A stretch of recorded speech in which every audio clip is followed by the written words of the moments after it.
আমার দেশ পত্রিকার সম্পাদক মাহমুদুর রহমান বলেছেন, জুলাই গণঅভ্যুত্থানের বীর শহীদরা দেশের গৌরব। তাদের আত্মত্যাগের কারণে ভয়ঙ্কর ফ্যাসিবাদের কবল থেকে মুক্তি পেয়েছে বাংলাদেশ। দুপুরে রাজধানীর শাহবাগে জুলাই শহীদ স্মৃতি ফাউন্ডেশন কার্যালয়ে আয়োজিত ২১শে পদকের অর্থ হস্তান্তর অনুষ্ঠানে তিনি এসব কথা বলেন। গণঅভ্যুত্থানে আহতদের চিকিৎসার পাশাপাশি পুনর্বাসন এবং শহীদ পরিবারগুলোকে সব ধরনের সহযোগিতার আহ্বান জানান মাহমুদুর রহমান।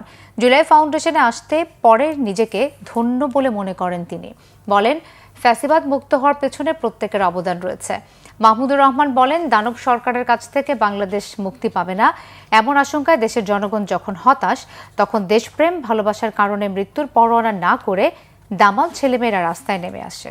সহায়তার তুলনায় পুনর্বাসনটা আমার কাছে গুরুত্বপূর্ণ বেশি, এবং আমার প্রত্যেকটা বক্তৃতায় আমি দেশে ফিরে আসার পরে নির্বাসিত জীবন থেকে আমি পুনর্বাসনের কথাই বারে বারে বলেছি। আমি যখন আহতদের দেখতে গেছি বিভিন্ন হাসপাতালে, সেখানেও আমি পুনর্বাসনের উপরেই জোর বেশি দিয়েছি। কারণ একটা পুনর্বাসন করতে পারলে আত্মমর্যাদা ফিরে আসে। আত্মমর্যাদা খুব গুরুত্বপূর্ণ।